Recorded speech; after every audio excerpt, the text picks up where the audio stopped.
And in blue.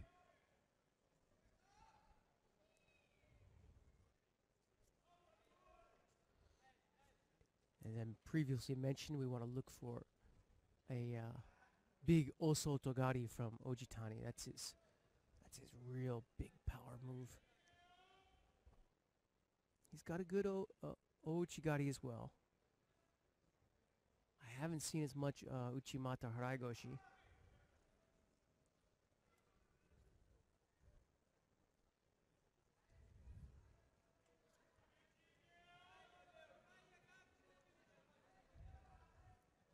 Ojitani picks up the passivity penalty.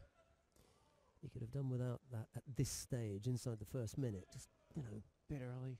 yeah, show a bit first. Matiashvili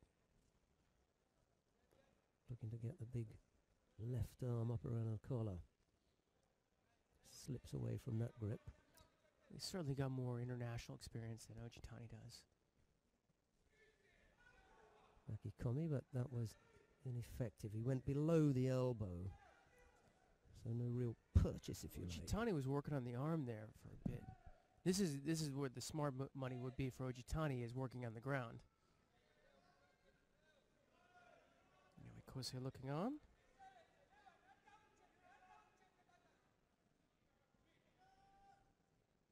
The Georgian has been attacking more, and I could see Ojitani falling behind by penalties again.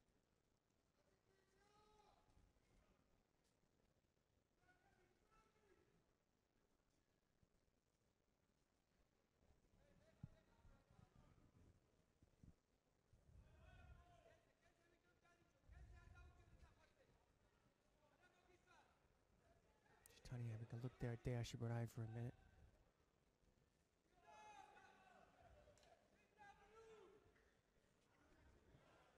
Suzuki Keiji.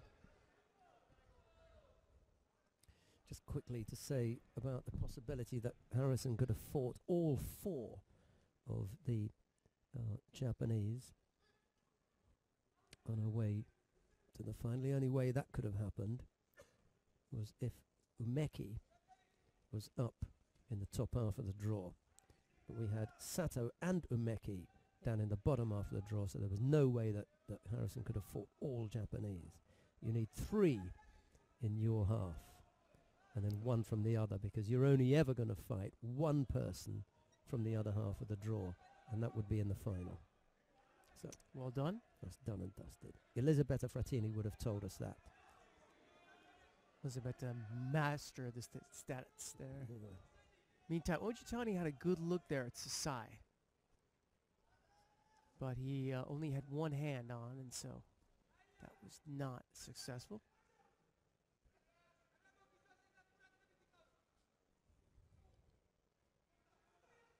Bank of photographers just waiting.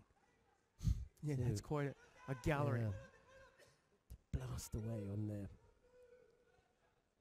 Matashvili's, that's about the 3rd or 4th time he's gone for that Makikomi. How many frames per second is your top level camera take that you've got? I don't have a top level. I have a prosumer camera that does about 7 per second. But if you were going to go Canon 1DX, 14. 14, okay. So I guess I'm sure the Nikon is about the same. those guys have probably got that kind of stuff. They've got the okay. 1DXs and per second. yeah, the 2 biggest problems are running out of battery power, running out of memory in the cards.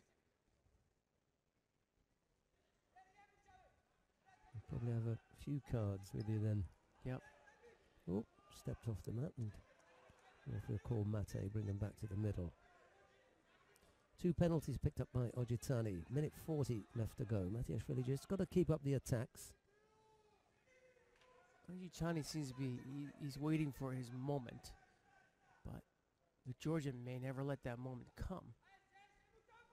And he goes again for the Makikomi. That's poor effort though.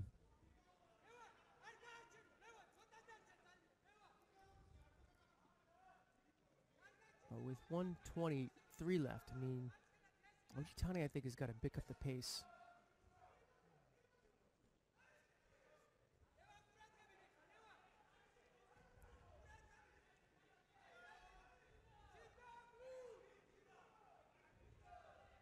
And he's going to pick up third. He's miscalculating, isn't he? The Well, tempo. I just don't think, he cannot handle the tempo of this international level, at least at the match we're seeing right now.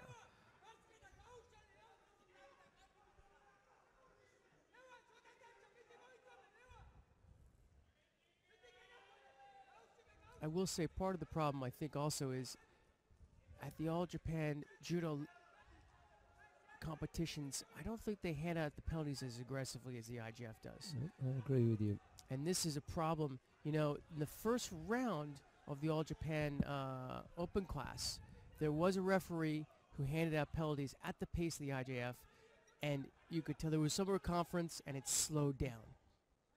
And so that does not help the Japanese heavyweights because they're not used to the pacing as far as handing out the penalties.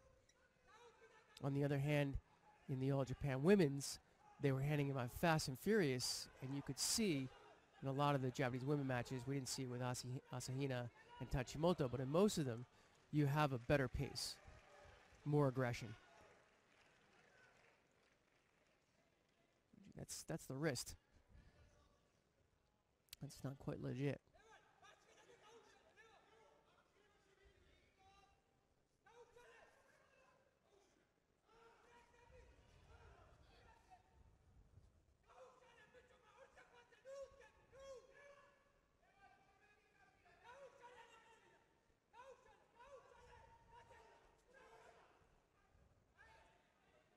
Well, we're not going to see an all-Japanese final.